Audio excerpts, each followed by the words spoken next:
pas tout à fait la fin. La page santé à présent, puisqu'on est mardi. Zakiat Latundi, bienvenue, bonjour. Bonjour Wina. On va parler ce matin d'hypertension artérielle, un mal froid, glaçant, insidieux, mais qui tue en silence. Et pour en parler, vous recevez Zakiat Latundi, vous recevez un spécialiste des maladies du cœur et des vaisseaux, docteur Aimé Dovon. Oui. Zakiat, à partir de ce moment, c'est vous qui avez le pouvoir. Merci Wina. Bonjour à tous ceux qui sont avec nous sur Actu Matin pour parler de bien-être et de santé. Et comme vous l'aviez dit, ce matin on parle d'hypertension artérielle. Il faut savoir que c'est un problème de santé publique dont la fréquence va en augmentation dans le monde entier et qui touche toutes les couches sociales. Docteur, c'est bien ça? Je commence par remercier les téléspectateurs. C'est bien ça, effectivement. C'est une maladie qui commence par prendre de l'ampleur partout dans le monde, et surtout en Afrique. C'est une maladie qui était auparavant méconnue parce qu'en Afrique, on parlait plus des maladies transmissibles, c'est-à-dire les maladies infectieuses, mais de plus en plus, c'est une pathologie, une maladie qui commence par prendre beaucoup de place dans la pratique quotidienne en médecine. Aussi bien en médecine générale qu'en médecine spécialisée, c'est-à-dire en cardiologie. Mais c'est quoi l'hypertension artérielle? Qu'est-ce que c'est? On veut quand même comprendre un peu cette maladie-là. L'hypertension artérielle est définie comme une augmentation permanente des chiffres de la pression artérielle. La pression artérielle est prise au cabinet médical avec un brassard, donc les chiffres normaux sont inférieurs à 14 pour 140 pour le maxima et 100 et 9 pour 90, c'est-à-dire 90 mm de mercure pour la minima. D'accord, ça c'est on va dire au cabinet qu'on fait tout ça. C'est le médecin qui prend la tension artérielle. Le médecin, l'infirmier. Enfin, un personnel de santé qui prend la tension artérielle et qui peut maintenant dire si par exemple la personne a une hypertension artérielle. C'est bien ça. C'est ça. D'accord, mais qu'est-ce qui peut causer l'hypertension artérielle? Il y a beaucoup de facteurs. En fait, il n'y a pas une cause. Il y a plusieurs types d'hypertension artérielle. D'abord, pour commencer, il y a l'hypertension artérielle essentielle. L'hypertension essentielle qui occupe presque 95% de la part de l'hypertension artérielle dans le monde. Donc, l'hypertension artérielle essentielle n'a pas de cause. C'est pour ça qu'on l'appelle essentielle, parce qu'il n'y a pas de cause. Donc, il y a plutôt des facteurs qui peuvent favoriser l'apparition de cette pathologie. Donc, les facteurs, c'est d'abord des facteurs familiaux. Ça peut être héréditaire. Bon, c'est pas à proprement parler héréditaire, mais c'est des facteurs familiaux, comme on dit. On ne peut pas dire que c'est une maladie transmissible par l'hérédité.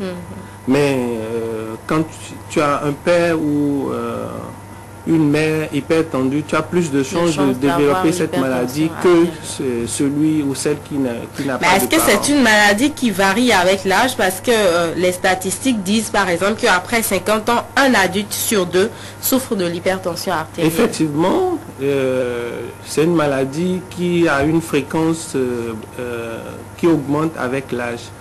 Les enfants ont moins de chances de développer cette pathologie plutôt que les adultes. C'est une maladie vasculaire, ça s'explique par le fait que c'est une maladie vasculaire.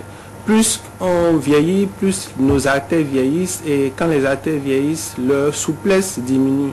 Donc c'est la souplesse de l'artère qui est responsable de la rigidité avec l'âge qui est responsable de l'apparition de l'hypertension artérielle.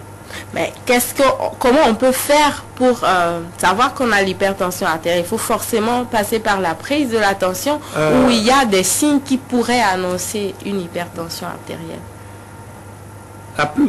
La majorité des cas, il n'y a pas de signe. C'est pour ça qu'on l'appelle d'ailleurs the silent killer, le tueur silencieux. Parce que ça apparaît la plupart du temps lors de complications. On a un collègue qui du jour au lendemain fait son attaque, un accident vasculaire cérébral, du jour, il est bien, on l'a vu il y a 5 minutes, il était bien, d'un coup il fait un accident vasculaire cérébral, il était hyper tendu, mais méconnu. C'est pour ça qu'on préconise des dépistages à partir d'un certain âge, au moins aller contrôler la tension artérielle au moins une fois tous les 6 mois. On peut dire que c'est pour ça qu'au niveau de la clinique où vous travaillez, il y a des journées d'information et de sensibilisation qui sont organisées. C'est ça. C'est pour ça que nous organisons les spécialistes, les cardiologues du Bénin, nous organisons ces journées de sensibilisation pour que la population se rende compte de l'importance de cette pathologie et surtout de l'importance du dépistage. Parce que le dépistage permet une prévention. Quand tu vas contrôler, tu vois la tension, que ta tension est élevée, tu commences par prendre des dispositions pour éviter l'apparition des complications. Il faut dire qu'à côté de ces journées d'information et de sensibilisation, il y a une journée scientifique où les spécialistes eux-mêmes se retrouvent. Mais qu'est-ce que les spécialistes vont encore dire sur l'hypertension artérielle? Les spécialistes vont dire beaucoup de choses. C'est une pathologie qui,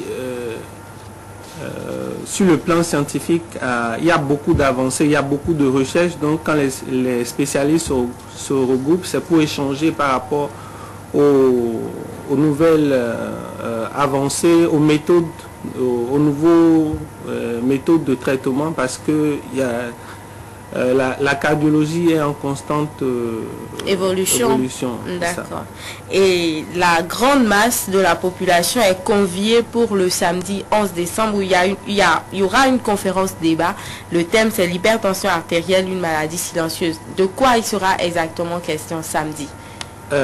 Premièrement, c'est d'abord d'expliquer la maladie, les signes, les complications de la maladie et surtout de les convier au dépistage, c'est-à-dire à la prise de la pression artérielle. Et en plus de la pression de l'hypertension artérielle, il y a des pathologies qui sont associées à l'hypertension artérielle. Donc c'est une information à la masse, à toute la population, et je profite de l'occasion pour inviter toute la population béninoise à cette campagne. Et si on devait donner des conseils à la population sur l'hypertension artérielle, qu'est-ce qu'on pourrait dire? Des comportements à avoir pour entretenir, on va dire, son organisme et éviter l'hypertension artérielle, ou des comportements à éviter pour ne pas avoir une hypertension artérielle? Premièrement, je dois dire que c'est l'activité sportive. Les cadres aujourd'hui, c'est maison, voiture, bureau, maison, voiture, bureau. Il faut qu'on développe il faut qu'on évite la sédentarité, au moins les week-ends, pouvoir faire une activité sportive et surtout jouer sur la nourriture. On mange actuellement du n'importe quoi, les gens grossissent. L'obésité, c'est presque un signe d'aisance, alors que ça ne devrait pas être le cas. Habituellement, c'est quand on a de l'embonpoint qu'on mange bien par ici. Vous ne trouvez pas, Wheeler? Oui, je crois qu'il y a une part de méconnaissance, d'ignorance vécue et entretenue chez nous. On pense que quand on a des kilos en trop, on va bien, on aime bien. Ça ne devrait pas être le cas. Ça devrait inquiéter ça. C'est ça. En fait. Voilà. Zakiat, merci, ce sera tout. Oui, merci. À part si le docteur Dobonnois a un message à l'endroit de la population. Juste répéter que le samedi, nous convions toute la population à 9h du matin pour la séance publique sur l'information sur l'hypertension artérielle. Le rendez-vous est donc pris. Zakiat Latoundji, merci et portez-vous bien. Et docteur Aimé Dobonnois, c'est ça. Portez-vous bien. Merci. À très bientôt. Oui, merci. Merci bien.